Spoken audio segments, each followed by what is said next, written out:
చూడండి ఎంత traffic jam ఉందో.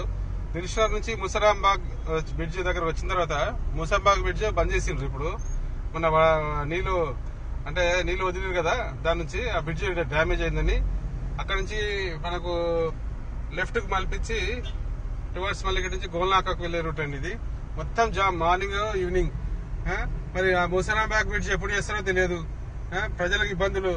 మరి రాజకీయ నాయకులు, ప్రజాప్రతినిధులారా మీరు ఏం చేస్తున్నారు? మరి మీరు ఎప్పుడు వాళ్ళని వీళ్ళని తిట్టుకోవడమే సరిపోతుంది. చూడండి ఎంత ఇబ్బంది, రోజు ఇదే ప్రాబ్లం. ముసాంబాగ్ బ్రిడ్జ్ ఎప్పుడు ఓపెన్ చేస్తున్నారు చెప్పండి? పాత బ్రిడ్జ్, కొత్తది ఎప్పుడు అవుతుందో తెలియదు. ప్రజల డబ్బులతో చేస్తున్నారు. ఎవరు మీరు జేబులోకి వెళ్ళి ప్రజాప్రతినిధులను, అధికారులను మీ జేబులోకి వెళ్ళి ఇస్తలేరు ప్రజల డబ్బులు. మరి ప్రజలకు ఇంత అసౌకర్యం ఎందుకు ఏర్పడాలి? స్థానిక ఎమ్మెల్యే, ఎంపీ ఏం చేస్తున్నారు? మీరు కార్పొరేటర్లు ఉట్టేపు తిరుగుతారు కదా, ఎవరు కూడా పట్టించుకోవట్లేదు. ఎంత ఇబ్బంది. మార్నింగ్ ఈవినింగ్ స్కూల్ పోయే వాళ్లకు, కాలేజీ విద్యార్థులకు అసలు చాలా ఘోరం. చూడండి మినిట్ ఇట్లా మేలులాగా పోవాల్సి వస్తుంది. ఇప్పటికైనా కళ్ళు తెరవండి ముఖ్యమంత్రి గారు, మున్సిపల్ శాఖ మంత్రి గారు. కళ్ళు తెరిచి తొందరగా ఈ యొక్క ప్రాబ్లం సాల్వ్ చేయండి. బాపట్ల కృష్ణమోహన్, ప్రజా సంకల్ప మీడియా.